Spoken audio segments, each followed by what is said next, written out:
सुखासारिखे पूर्ण वैराग्य जाचे, वसिष्ठापरी ज्ञान योगेश्वराचे, कवी वाल्मिका सारिखा मान्य ऐसा. नमस्कार माझा सद्गुरु रामदासा. जय जय रघुवीर समर्थ. मन हेची राम जनी मेघ श्याम, देही आत्मा राम पाहे डोळा. पाहुनिया डोळा स्वरूपी मुरावे, वाचेसी असावे राम नाम. जय जय रघुवीर समर्थ. श्री समर्थांच्या चरणी नतमस्तक होऊन त्यांना वंदन करते. सर्व श्रोत्यांना अभिवादन करते आणि आत्मारामाच्या निरूपणाला सुरुवात करते. काल आपण बघितलं, माया देहास चालवी, माया शब्दांस बोलवी, माया दृश्यास दाखवी, नेत्री रिघोनिया. ही जी प्राणशक्ती आहे ती सगळी सर्व मनुष्याचे व्यवहार करत असते. मायाच हे दृश्य डोळ्यांकरवी दाखवते, शब्दातून बोलायला सांगते आणि देहाचं चलनवलन करते. देहही मायेचा आणि करवून घेणारीही माया आणि कार्यही मायेचंच, असं सर्व आपण काल पाहिलं. आता दिसणं ही क्रिया डोळ्या या इंद्रियातून होते. प्रत्यक्षात दिसतं कोणाला? जीवाला. पाहतं कोण? जीव. द्रष्टा कोण? जीव. तोही माईक, दृश्यही माईक आणि हे पाहण्याची क्रियाही माईक. माईक म्हणजे नश्वर. जे आत्मरूप आहे, शुद्ध आहे, त्याचा याच्या कशाशी संबंध नाही. ते आत आहे म्हणून ती माया कार्य करू शकते, एवढंच. दिसलं काय आणि नाही दिसलं काय, त्या शुद्ध तत्वाला काहीही फरक पडत नाही. पण आम्हाला मात्र शेजारी काय घडलं, पलीकडे काय चाललं आहे, असं आमचं मन सतत धावत असतं. हे मन हळूहळू आवरायला हवं. जेव्हा जीवाला दृश्य दिसतं तेव्हा तो स्वतःचं मूळ स्वरूप विसरतो आणि त्या दृश्यामध्ये मग्न होऊन जातो. संत सातत्याने सांगतात, मुळाकडे जा, मुळाकडे जा, कारण ते ज्ञानरूप आनंदरूप आहे. ते अनुसंधान असेल तर बाह्य गोष्टी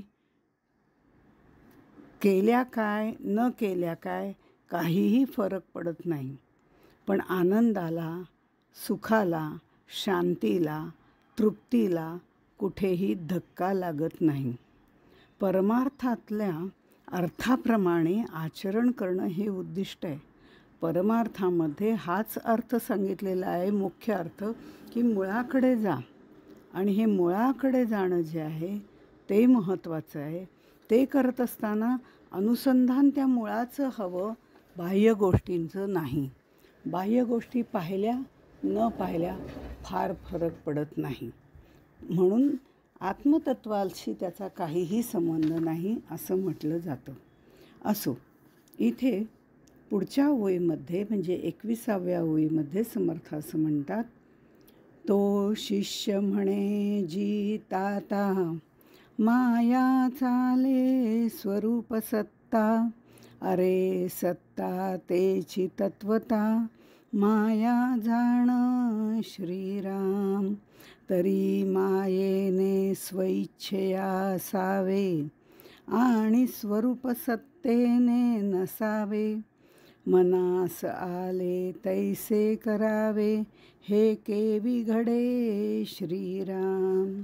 शिष्याला थोडंसं प्रश्न पडतात, त्याला हे अजून काही नीट समजत नाही आहे आणि त्यामुळे ते सर्व समजावून देण्याचं काम समर्थांना करावं लागतं. तो शिष्य म्हणे जी ताता माया चाले स्वरूप सत्ता. म्हणजे शिष्य यावर थोडासा आक्षेप घेतो आणि तो आक्षेप घेतो म्हणजे माया चाले स्वरूप सत्ता असं तो म्हणतो. तुम्हीच तर सांगितलं. अरे सत्ता तेची तत्वता माया जाणं असं समर्थ त्याला उत्तर देतात. आता हे उत्तर दिल्यावरही त्याचं कन्फ्युजन वाढतं. तरी मग मायेने स्वइच्छाच असावे आणि स्वरूपसत्तेने नसावे. मनास आले तैसे करावे हे केवी घडे. हे असं कसं काय शक्य आहे? शिष्य सावध आहे, हुशार आहे. तो आक्षेप घेतो. समर्थांना तात असं म्हणतो. सद्गुरू हे वडिलांच्या ठायी असतात.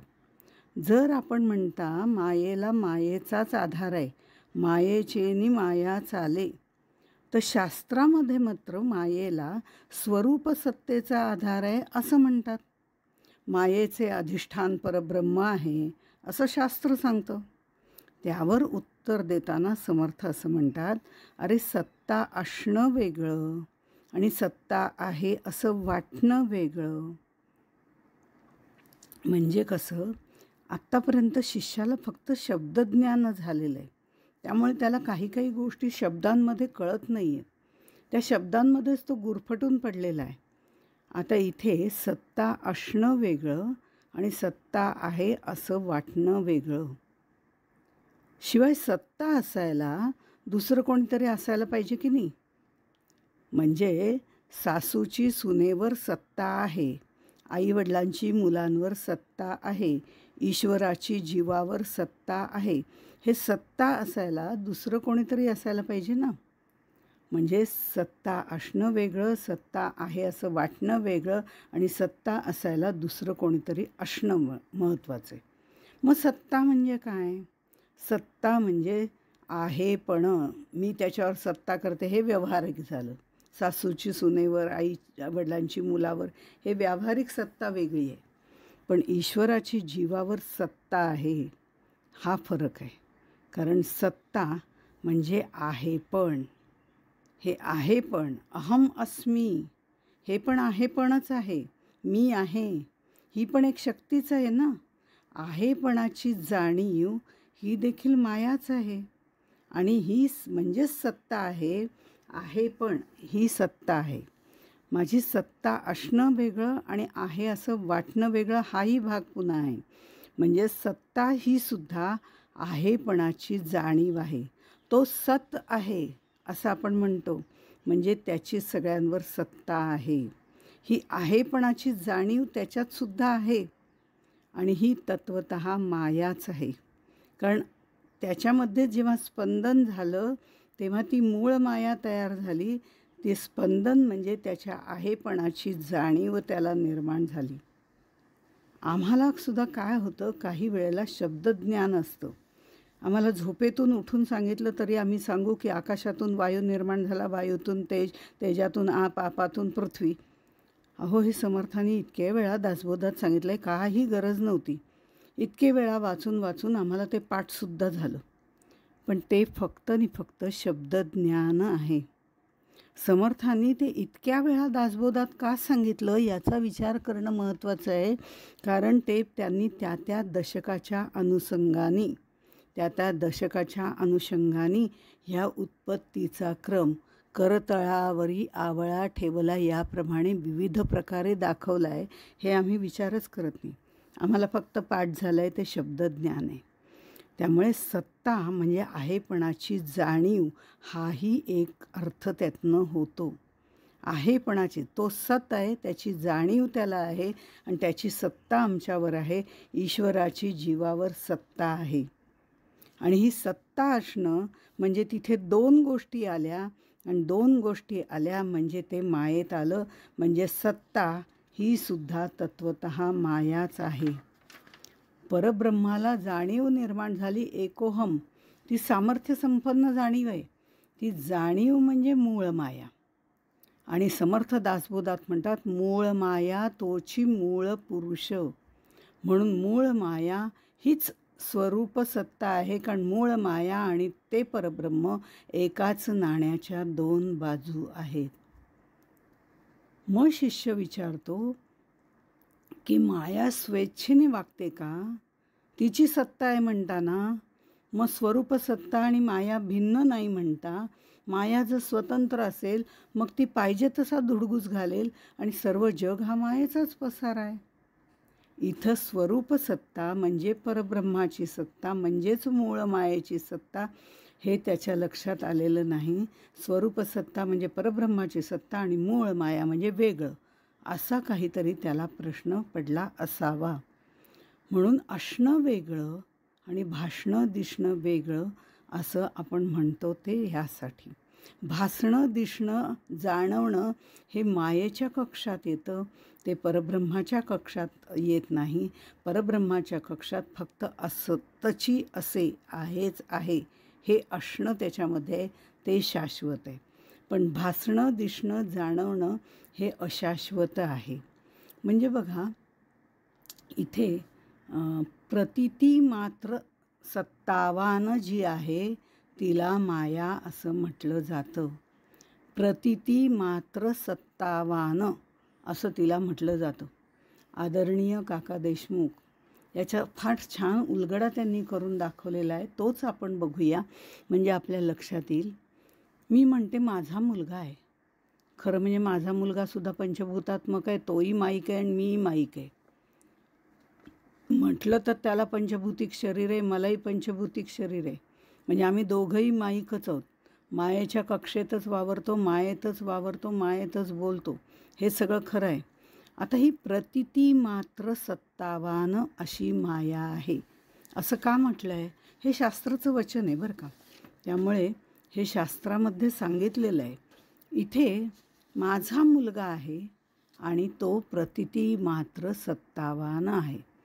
कसं आहे, मी म्हणते मी माझ्या मुलाकडे गेले, मी माझ्या मुलाकडे राहायला गेले, पण तो तिथे होता का? दिवसभर तो ऑफिसात होता. पण दिवसा कोणाचा फोन आला तर मी सांगते मी माझ्या मुलाकडे आले, म्हणजे मुलगा तिथे आहे. नंतर मी म्हणते परत आले, मग त्याचं पत्र आलं, त्याचा फोन आला, म्हणजे इथं प्रत्यक्षात तो आहे का? नाही. पण त्याचं पत्र आलं, त्याचा फोन आला होता की तू पोचलीस का वगैरे, म्हणजे इथे तो प्रतीती मात्र आहे. कोणाकडून तरी त्याचा विषय निघाला, आम्ही मैत्रिणी गप्पा मारत होतो, त्या गप्पा मारण्याच्या विषयाचं निमित्तसुद्धा तोच होता. आणि मी त्यांना सांगितलं की मी मुलाकडे गेले होते, ते असं झालं तसं आलं, त्यांनी असं केलं त्यांनी तसं केलं, तो अगदी मला प्रत्येक ठिकाणी नेत होता वगैरे, त्याच्याबद्दलचं कौतुक मी सांगायला सुरुवात करते. आता ज्या व्यक्तीशी मी बोलते आणि ज्याच्या म्हणजे मी बोलते, आम्ही दोघीच बोलतो आहे, पण बोलतो आहे मात्र त्याच्याबद्दल. इथं तो आहे का? नाही. यातल्या एकाही प्रसंगामध्ये तो प्रत्यक्ष नाही, पण प्रत्येक प्रसंगामध्ये तो आहेच. म्हणजे प्रत्यक्ष तो नाही पण तरीही तो आहेच आहे असं जे वाटतं त्याला प्रतीती मात्र सत्तावान असं म्हणतो. या नास्ती सा माया, जी नाहीच आहे खरं म्हणजे तिथे, पण तरीही आम्हाला प्रत्येक ठिकाणी दृश्य अदृश्य नाम रूप या स्वरूपामध्ये ती आम्हाला भासते, ती प्रतीती मात्र माया आहे.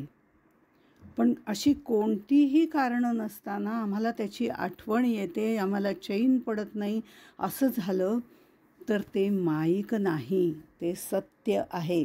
मी तिकडून परत आले, मला मुलाची आठवण येते, मला सातत्याने त्याने तो असता तर असं केलं असतं, तो नसता तर तसं झालं असतं वगैरे सगळं आठवतं. हे सुद्धा माईकच आहे, पण तरीसुद्धा त्याच्याशिवाय चैन पडत नाही, त्याची आठवण होते, हे मात्र आमच्या दृष्टीने सत्यच आहे. म्हणजे तो नसतानासुद्धा त्याची आठवण येते, त्यावेळेला आम्हाला तो आहेच असं वाटायला लागतं. तशी ही माया प्रतीती मात्र आहे. कशी आहे? प्रतीती मात्र सत्तावान ही वेदशास्त्रातली प्रक्रिया आहे. म्हणजे अशी पाखरे येती स्मृती ठेवून जाती. माईक गोष्टींची स्मृती ठेवायची नाही, हे आपल्याला यापूर्वी सांगितलेलं आहे. जे दृश्य आहे, चराचर आहे, याची स्मृती ठेवायची नाही. प्रतिती मात्र सत्तावान हे तेवढ्यापुरतंच असतं. आणि ते एकदा लक्षात आलं आणि त्याची स्मृती आपण पुसून टाकली, आहे तेव्हा ते उपभोगा ना. पण म्हणून त्याची स्मृती ठेवू नका. ती स्मृती जेव्हा आपण ठेवतो तेव्हा आपली साधना होत नाही. अनेक गोष्टींची स्मृती आपण आपल्या उराशी बाळगत राहतो. ही सगळी मायाच आहे, चांगल्या वाईट दोन्ही गोष्टींची. म्हणजे अगदी त्यांनी त्यावेळेला बारशाच्या वेळेला अशी अशी साडी मला दिली होती, आता बघतेच मुंजीच्या वेळेला काय त्यांना द्यायचं. किती वर्ष लक्षात ठेवलं. ही स्मृती लक्षात ठेवण्याची गरज नाही जी आम्ही ठेवत असतो. हा एक भाग झाला. ती प्रतिती मात्र सत्तावान आहे, कारण जेव्हा जेव्हा ती आठवण येते तेव्हा तिची सत्ता बाळगती दाखवते. पण तिची आठवणच आम्ही पुसून टाकली. ते दृश्य नश्वर आहे, ते चराचर नश्वर आहे. फक्त मी त्याच्यामध्ये आहे म्हणून त्याचा उपभोग घेतला तरी आसक्ती विरहित तो घेणार आहे. बाह्य इंद्रियांनी जरी घेतला तरी अंतर्मुख त्या इंद्रियांना होऊ देणार नाही. त्या गोष्टी मनामध्ये सुद्धा आणू देणार नाही. अंतर्मुख मनाने मात्र माझं अनुसंधान त्याच्याशीच असेल. ते मात्र परब्रह्माची स्वरूप सत्ता आहे. आणि आत्ता जी सत्ता मी तुम्हाला सगळी सांगितली ती मायेची प्रतिती मात्र सत्ता आहे. आता हे भाषणं आणि दिसणं हे सुद्धा वेगळं आहे असं मी म्हटलं. असणं वेगळं. आम्ही उदाहरण घ्यायचं धरलं तर बघा, आपण म्हणतो तो अनेक लोक आपल्या इथे बघतो आपण की अत्यंत श्रीमंत आहेत. उदाहरणार्थ अत्यंत श्रीमंत आहेत. किती श्रीमंत आहेत? अहो लक्ष्मी पाणी भरते त्यांच्या घरी असं म्हणतो. हे सत्य आहे. त्या काळात आता म्हटलं तर लक्ष्मी असत्य आहे, अशाश्वत आहे, हे सगळं सोडून द्या. आत्ता ह्या क्षणाला ते त्यांच्या घरी लक्ष्मी पाणी भरते हे माझ्या दृष्टीने सत्यच आहे. हे सत्य म्हणजे आहेच आहे. हे असणं म्हणजे परब्रह्माची सत्ता आहे, स्वरूप सत्ता. हे तत्क्षणी मला सत्य आहे कळतं. हे असणं सत्य आहे. हे उदाहरणापुरतं श्रीमंतीचं उदाहरण दिलं. पण भाषणं दिसणं जाणवणं हे वेगळं आहे. कारण कसं झालं, अमुक एक 4 लोक खूप श्रीमंत आहेत, पाणी भरतंय लक्ष्मी, हे मग सत्य आहे, हे मी मान्य केलं. पण एक दिवस असं झालं, मी खिडकीत बसलेली होते, तिथे बघत होते बाहेर आणि आमच्या दाराशी एक गाडी आली. खूप मोठी आलिशान गाडी होती. त्यातनं उतरलेला तर तो उतरण्यापूर्वी ड्रायव्हरनी त्याचं दार उघडलं आणि ते दार उघडल्यावर तो असा पटकन खाली उतरला. तो एवढा श्रीमंती त्याच्या बोलण्यात, चालण्यात, वागण्यात, वस्त्रप्रावरणावरती दिसतच होती.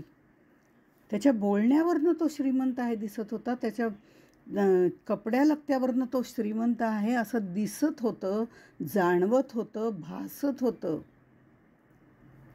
आणि तो खाली उतरल्यावर तो ते सर्व बोलायला लागला, ह्या कुठे राहतात वगैरे वगैरे.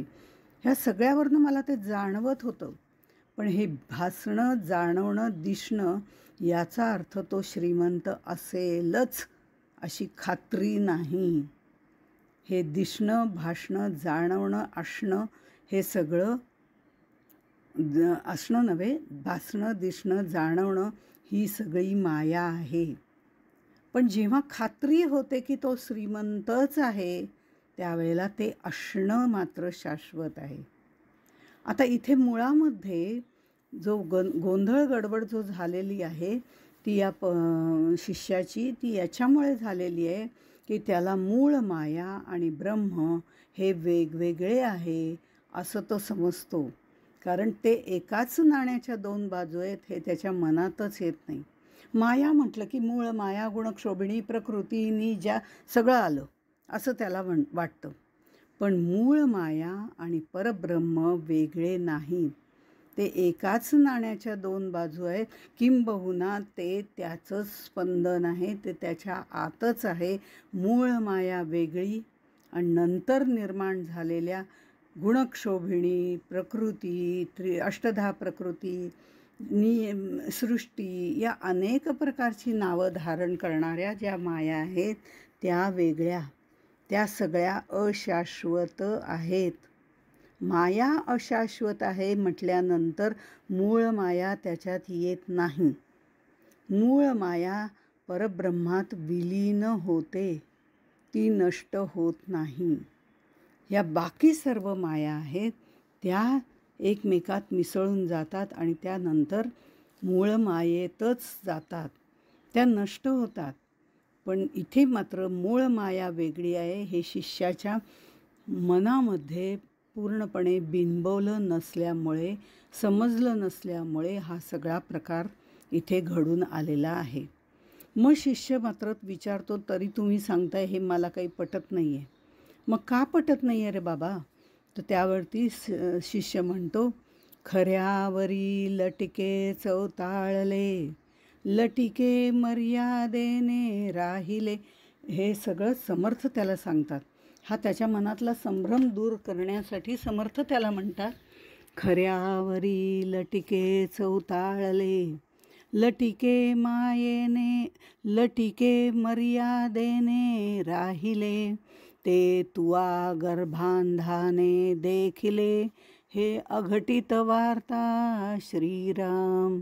तैसी माया हे नाथिली, आणि स्वरूप सत्तेने चालली, ते तुआ गर्भांधाने देखिली, हे वार्ता सांगसी श्रीराम. खऱ्यावरी लटिके चौताळले. खरे म्हणजे ब्रह्म, लटके म्हणजे माया. हे आधी लक्षात घेतलं पाहिजे. माया मिथ्या आहे, तिला वेगळं अस्तित्वच नाही.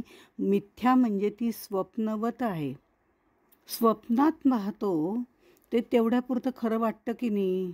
चोर आला, त्याने मला धरलंय, माझं शरीरसुद्धा साथ द्यायला लागतं, मी आरडाओरडा करत उठते, जागी होते. म्हणजे कुठेतरी स्वप्नात जे पाहतो ते तेवढ्यापुरतं सत्य वाटतं, पण ते सत्य नसतं.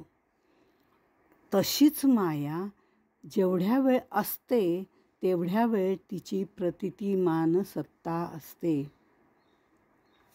त्यामुळे हे जे खरं आहे, ब्रह्म आहे, त्याच्यावर हे लटिके म्हणजे माया जी आहे ती धावून गेली, चवताळून उठली, आणि ती चवताळून त्याच्यावर धावून गेल्यावरती लटिके मर्यादेने राहिले, आणि मग तिला आपल्या मर्यादेमध्ये त्या ब्रह्मसत्तेने ठेवलं वगैरे. असं काहीही नाही. हे सगळं अर्थहीन आहे, ते शाब्दिक ज्ञान आहे. जी वस्तू वेगळीच नाही, स्वतंत्र नाही, तिच्यावर तो धावून जाईल कसा? एखादी गोष्ट दुसऱ्यावर धावून जाते म्हणजे एक मनुष्य दुसऱ्या मनुष्यावरती त्याने काहीतरी केलं म्हणून धावून गेला मारायला. दुसरी वस्तू असावी लागते ना. इथे मूळ माया त्याच्यापासून वेगळी नाहीच. ती वेगळी आहे असं तू समजू नको. ते त्याचं स्पंदन आहे, ती परब्रह्माची जाणीव आहे, ती परब्रह्माची शक्ती आहे, ती परब्रह्माची प्राणशक्ती आहे, जी आपल्यामध्ये पण आहे. त्यामुळे आपण हे आपल्या दृष्टिकोनातनं बघत राहतो, म्हणून आपला संभ्रम होतो. अशी मिथ्या लटिका असलेली ही माया जी आहे तिला पराभूत करून त्यांनी मर्यादेत राहायला पार पाडलं असं होऊ शकत नाही. ती त्याचं स्पंदन आहे. ती त्याचं स्पंदन असल्यामुळे तो तिला आपल्यातून ते स्पंदन जे आहे शक्तिरूप आहे. ती शक्ती जी आहे तिला आपल्या सगळ्या शक्ती प्रदान करतो आणि वेगवेगळ्या गोष्टी करायला भाग पाडतो. पण जेवढ्या शक्ती प्रदान केलेल्या आहेत तेवढ्याच मर्यादेत तिला राहावं लागतं. अशी ही मूळ माया आहे. एखाद्या गाईला खुंट्याला बांधून ठेवलं आणि तिची दोरी थोडीशी सोडली तर ती तेवढंच फिरू शकते.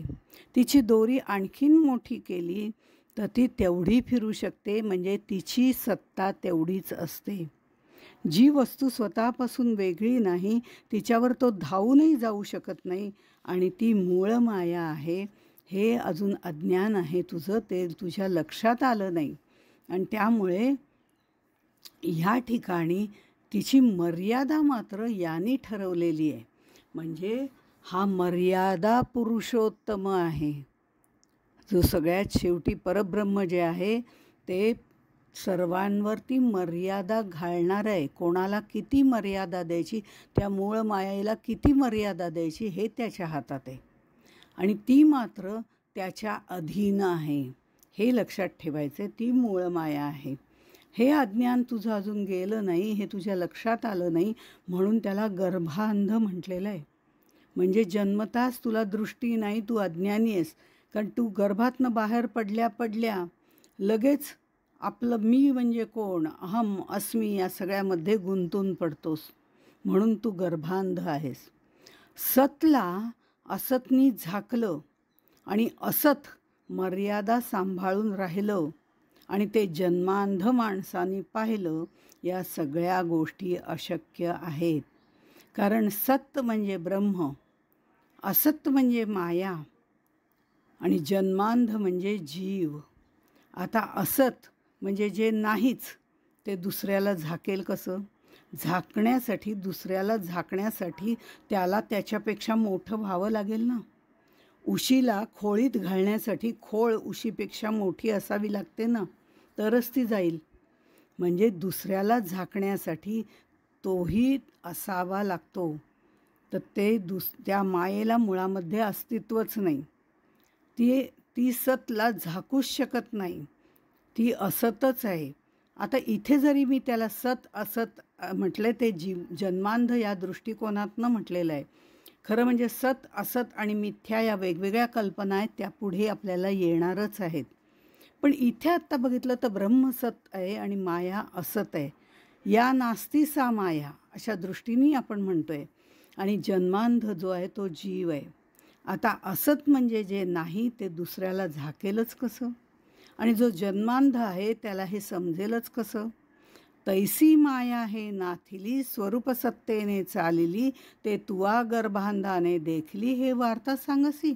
जे मुळातच अस्तित्वात नाही, त्या अस्तित्वात नसलेल्या मायेवर परब्रह्माची सत्ता आहे आणि तीच तुझ्यासारख्या अज्ञानाने पाहिली, हे सगळंच खोटं आहे. चराचरावरती हुकमत गाजवणारी, आता महत्त्वाचा मुद्दा असा आहे की चराचरावरती हुकमत गाजवणारी स्थूल माया आहे. म्हणजे ज्या अन्य माया आहेत त्या आत्ता सांगितल्या त्या त्यांच्या कार्यानुसार सृजन करते ती सृष्टी, प्रकर्षाने कृती करते ती प्रकृती, ह्या तिच्या कार्यावरून ज्या निर्माण होत आहेत त्या स्थूल माया आहेत. आणि स्थूल मायेवरती सत्ता गाजवणारी सूक्ष्म माया म्हणजे मूळ माया आहे. मायेचा 2 स्तरावर विचार मांडल्यामुळे शिष्याचा थोडासा गोंधळ झालेला आहे. आता थोडं हे सगळं अवघड वाटतं, हे लक्षात घेतलं तर एक सोपं उदाहरण देते. त्यामुळे नक्कीच आपल्याला सगळ्यांना समजेल, मलाही समजेल. तुम्हाला सांगता सांगता मलाही याचा उलगडा होतो, हे निश्चितच आहे. आणि तो समर्थ उलगडा करून देतात अशी धारणा आहे. असो, इथे आपण बघूया. मी साखर खाल्ली आणि मला ती गोड लागली. आता मी साखर खाल्ली, या 3 गोष्टी आहेत. मला ती गोड लागली, या 3 गोष्टी आहेत की नाही? मी म्हणजे एक म्हणजे साखर, दुसरं म्हणजे खाणं, आणि कोणी खाल्ली तर मी खाल्ली. त्रिपुटी आहे. आता खरं म्हणजे फक्त 3च गोष्टी याच्यात येतात का हो? मी साखर खाल्ली. मी जेव्हा साखर खाल्ली तेव्हा मी डबा उघडला, त्यातली साखर माझ्या बोटाने उचलली किंवा चमच्याने उचलली, हाताने ती उचलली. मग मी ती तोंड उघडलं आणि त्या तोंडात टाकली. तेव्हा ती जिभेवर पडली. तेव्हा त्या जिभेने ती चाखली, तिला त्यातली गोडी कळली आणि मग माझ्या मनाला बरं वाटलं की ही गोड आहे बरं का, खायला काही हरकत नाही. आणि माझ्या बुद्धीला खरं म्हणजे पटलं की छान वाटते, खायला काही हरकत नाही. पण तीच बुद्धी त्यावेळेला सांगते खरं म्हणजे डायबेटीस आहे, कुठे खातेस? पण मी ऐकत नाही बरं का. मी ती बुद्धीनी खाल्ली. बुद्धीनी छान वाटलं सांगितल्याबरोबर मी खाल्ली. आता या सगळ्या ह्याच्यामध्ये खरा मी कुठं आहे? तो फक्त साक्षी रूपाने बघतोय. तो म्हणतोय, बुद्धी सांगते अगं डायबिटीस आहे, खाऊ नको, तरी तू खातीयस. खा बाबा, त्याची फळं तुलाच भोगायचे. गोड वाटली म्हणून खाल्ली, खा बाबा, त्याचं फळं तुलाच भोगायचे. गोड असो किंवा वाईट असो, सुख असो किंवा दुःख असो, तुझं तुलाच उपभोगायचं आहे. याच्यात हा फक्त साक्षी रूपाने राहिला आहे. अशा या सगळ्यामध्ये जर मी बघितलं तर त्रिपुटीमध्ये फक्त 3 गोष्टी येतात का? खाणारा, खाण्याची क्रिया आणि ज्याला खायचं ते, असं 3 गोष्टी येत नाहीत. ह्या बाकीच्या सगळ्या गोष्टीसुद्धा कितीतरी मध्ये येतात. हे जे मध्ये शिरलं आहे ना, हे मूळ माया आहे. ती आपल्याला दिसतच नाही. ती मूळ स्वरूपात आहे. ते ज्ञान घेण्याचं सामर्थ्य माझ्या इंद्रियांच्या ठिकाणी नाही आहे. जिभेला चव कळती आहे याचा अर्थ जिभेच्या ठिकाणी ती चव घेण्याची शक्ती नाही आहे. ती शक्ती पुरवणारी मूळ माया आहे. पण ती गोडी चाखणारी जीभ ही मात्र अन्य मायांमध्ये येते. इंद्रिय ही विषयाधिष्ठित आहेत. पंचविषयांचं ग्रहण करणारी पंचज्ञानेंद्रिय आहेत. ही सुद्धा अन्य मायेमध्येच येतात. म्हणजे मूळ माया जी आहे ती फक्त शक्ती पुरवते. मग ती शक्ती पुरवणारी जी शक्ती आहे ती त्या परमात्म्याच्या म्हणजे आत असलेल्या आत्मतत्वाच्या अधिष्ठानावर कार्य करते. ती म्हणते मी शक्ती पुरवली, खायची का नाही खायची हे तू ठरवायचं आहे. ही जी शक्ती पुरवणारी आहे ती मूळ माया आहे. पण कार्य करणारी इंद्रिय, मन, बुद्धी, चित्त हे सगळं, आणि काय साखर गोड होती, माझ्यासारखी साखर किंवा माझ्यासारखं जिलबी कोणाला खायलाच मिळाली नाही, अशा पद्धतीने अहंकार आणणारी ही अन्य माया आहे. मूळ माया ही न्यूट्रल आहे. पण अन्य माया या इलेक्ट्रॉन आणि प्रोटॉनसारख्या आहेत. त्याच्यापासून अनेक गोष्टी तयार होतात. आता ह्या सगळ्या अनेक गोष्टी ज्या तयार झालेत ही माया आहे, मूळ माया नाही. आता याच्यामध्ये आपण जर बघितलं, परमात्म्याचं ज्ञान होताना, परब्रह्म परमात्म्याचं म्हणते बरं का मी, ज्ञान होताना मायेचा झिरझिरीत पडदामध्ये असतो. हा जो झिरझिरीत पडदामध्ये आहे ना, तो म्हणजे राजमहालामध्ये जर आपण बघितलं तर राजमहालामध्ये झिरझिरीत पडदा असतो आणि राजमहालातल्या स्त्रिया आतमध्ये बसलेल्या असतात, त्या लोकांमध्ये नसतात. पण तरीसुद्धा त्यांच्या आणि लोकांच्यामध्ये जो झिरझिरीत पडदा असतो त्यांना तिथलं बाहेरचं सगळं दिसत असतं, पण बाहेरच्यांना आतलं दिसत नाही. तसं आहे. ते कसं आहे ते आपण उद्या पाहू. तोपर्यंत इथेच थांबू. जय जय रघुवीर समर्थ.